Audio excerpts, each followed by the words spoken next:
Sports club والے ہماری sociology کی لڑکیوں کو منا کر گراؤنڈ میں لے گئے۔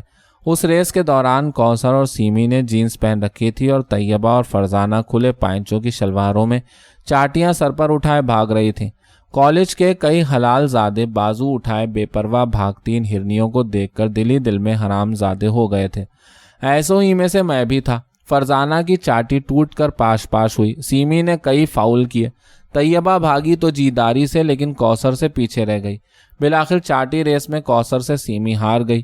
اس کے بعد آفتاب اور سیمی چند لمحے ٹھہرے اور اوول چھوڑ کر خدا جانے کہاں چلے گئے۔ اس روز پہلی بار میرے دل میں شبہ پیدا ہوا کہ شاید سیمی اور آفتاب دور نکل گئے ہوں گے۔ یہ شبہ میرے دل میں کوثر نے ڈالا۔ وہ چاٹی ریس میں فرسٹ آئی تھی۔ اس کا چہرہ تمتمایا ہوا اور گردن پر پسینے کے قطرے تھے۔ سیمی کی غیر موجودگی میں وہ بہت اسمارٹ، شائستہ اور قابل قبول لڑکی لگتی تھی۔ کرسیوں کی کمی تھی۔ اس کی واپسی پر میں نے اپنی کرسی اسے پیش کر دی اور شامیانے کے کھمبے کو پکڑ کر کھڑا ہو گیا۔ چلی گئی؟ کون؟ میں نے پوچھا۔ ہاں جی چلی گئی، پچھلی قطار سے امجد نے جواب دیا۔ اس وقت ساری کلاس جھرمٹ میں بیٹھی ہوئی تھی۔ اور وہ بھی ساتھ گیا؟ اس کا چمچہ؟ کوثر بولی۔ گیا، جمال نے جواب دیا۔ اپنے کٹے ہوئے بال دونوں ہاتھوں میں اٹھا کر اس نے پسینہ آلود گردن سے اوپر کیے۔ کمپٹیشن تو ذرا برداشت نہیں کرتی، کیسے بھاگی ہے ہار کے۔ طیبہ اور فرزانہ دوپٹوں سے منہ پوچھتی ہوئی ہنسنے لگیں۔ اینجلا البتہ اپنے ناخنوں کو دیکھتی رہی۔ وہ ازل کی بیچاری تھی۔ ابھی تو چاٹی ریس ہاری ہے، جب آفتاب ریس ہارے گی تو پتہ نہیں کیا حشر ہوگا اس کا۔ کوثر کی زبان پر عورت کا ازلی حسد تھا۔ غصے کی وجہ سے مجھے اس کی شکل بھی کچھ ٹیڑھی لگ رہی تھی۔ پھر اسپورٹس کلب کا ایک جوان ان 3 لڑکیوں کے لیے کوکا کولا لے کر آ گیا۔ فرزانہ اور طیبہ تو شدید عصمت بچاؤ قسم کی لڑکیاں تھیں۔ انہوں نے کوکا کولا پینے سے انکار کر دیا، لیکن کوثر نے بوتل شکریہ کے ساتھ وصول کی۔ نواڑی رنگین کرسی پر بیٹھی اور کوکا کولا پیتے ہوئے سیمی کے کردار، آفتاب کی کمزوری، کلاس کی بدنامی، پروفیسروں کی بے بسی پر بڑی لمبی چوڑی گفتگو کا آغاز کیا۔ کوثر تعارفی تقریب والے دن سے زخم خوردہ تھی۔ گو اس کا مبلغ علم سیمی سے کم تھا، لیکن وہ گلبرگ کے مین بولے وارڈ سے آتی تھی، جہاں شہر کے امیر العمرا رہتے ہیں۔ سیمی کے متعلق سن رکھا تھا کہ اس کے ابا کا گھر گلبرگ کے ایکسٹینشن نمبر 3 میں تھا۔ وہ ماں باپ کے پاس رہنے کے بجائے کسی ہاسٹل میں مقیم تھی۔ ایسی لڑکیاں پڑھنے تھوڑی آتی ہیں۔ اگر اس کو سنجیدگی سے پڑھنا ہو تو یہ گھر رہے، ہاسٹل میں رہتی ہی اس لیے کہ آزادی ہو، اور کیا۔ بڑی دیر تک طیبہ اور فرزانہ کانوں کو ہاتھ لگاتی رہیں۔ دراصل ساری بات ڈگری کی ہوتی ہے۔ برقعے والیاں بے نقاب لمبی چوٹی والی کو آزاد خیال سمجھتی ہیں۔ لمبی چوٹی والی کٹے بالوں والی کو بے حیا جانتی ہے۔ بال کٹی کا خیال ہوتا ہے کہ اس کے تو صرف بال ہی کٹے ہیں۔ اصل عرافہ تو وہ ہے جو دن کے وقت ماسکارا بھی لگاتی اور آئی شیڈو بھی۔ آئی شیڈو والی کو یقین ہوتا ہے کہ وہ بیچاری تو اللہ میاں کی گائے ہے۔ اصل میں تو وہ اچھال چھکا ہے جو دوپٹہ نہیں اوڑھتی، سی تھرو کپڑے پہنتی ہے اور سب کے سامنے سگریٹ پینے سے نہیں چوکتی۔ سگریٹ نوش بیوی کے سامنے وہ فسادن ہوتی ہے جو نامحرموں کے ساتھ بیٹھ کر بلیو فلم دیکھتی ہے، وغیرہ وغیرہ۔ اسی طرح مردوں میں بھی نیکی کی تعلیم موجود ہوتی ہے اور اس کی کئی ڈگریاں مقرر ہوتی ہیں۔ جو شخص صرف نظر باز ہے اور اچٹتی نظر سے لڑکیوں کو آنکھتا ہے، وہ ان مردوں کو بدماش سمجھتا ہے جو لڑکیوں کی محفل میں راجہ اندر بن کر بیٹھتے ہیں اور لطیفوں اور کہانیوں سے فضا کو غزل الغزلات کی طرح رومانٹک کر دیتے ہیں۔ عورتوں سے باتیں کرنے کے رسیہ ان مردوں کو گنڈا سمجھتے ہیں جو اندھیرے سویرے کواڑ کے پیچھے سیڑھیوں کے سائے میں غسل خانے کے سنک کے پاس چوری چھپے کسی لڑکی کو بازوؤں میں لے لیتے ہیں۔ چوری چھپے بلے اڑانے والے ان حضرات کو عادی مجرم سمجھتے ہیں جو کھلے بندوں عورتوں کو کاروں میں بٹھاتے اور ہوٹل کے کمرے بک کراتے ہیں۔ کھلے عاشق ان پر آوازیں کستے ہیں جو زنا کے مرتکب ہوتے ہیں، اور زناکار ان پر نکتہ چینی کر کے بے قیاس راحت محسوس کرتے ہیں جو زنا بالجبر کرتے ہیں اور قانون کی گرفت میں ملزم ٹھہرائے جاتے ہیں۔ یہ ساری باتیں اپنے آپ کو بری الذمہ کرنے کے لیے کی جاتی ہیں اور ان میں تمام لوگ سوسائٹی سے اپنے لیے اپروول کا ایک جائز طریقہ تلاش کرتے ہیں۔ ورنہ بات ساری ڈگری کی ہے۔ کسی کو ہلکا بخار ہوتا ہے، کسی کو تیز۔ کسی معاشرے میں شرافت کا درجہ نارمل متعین کرنا مشکل ہی نہیں بلکہ ناممکن بھی ہے۔ ہوا کیا ہے؟ آخر جمال نے سوال کیا۔ ہوا کیا نہیں؟ تم کسی فرسٹ ایئر کے لڑکے سے پوچھ لو، اسٹاف روم میں جا کر حساب اردو کے پروفیسر سے پوچھ لو۔ سیمی بیگم کو عشق ہو گیا ہے آفتاب سے، کوثر بولی۔ ٹھن سے کسی نے میرے سر پر لوہے کی ہتھوڑی ماری۔ پہلی بار مجھے خیال آیا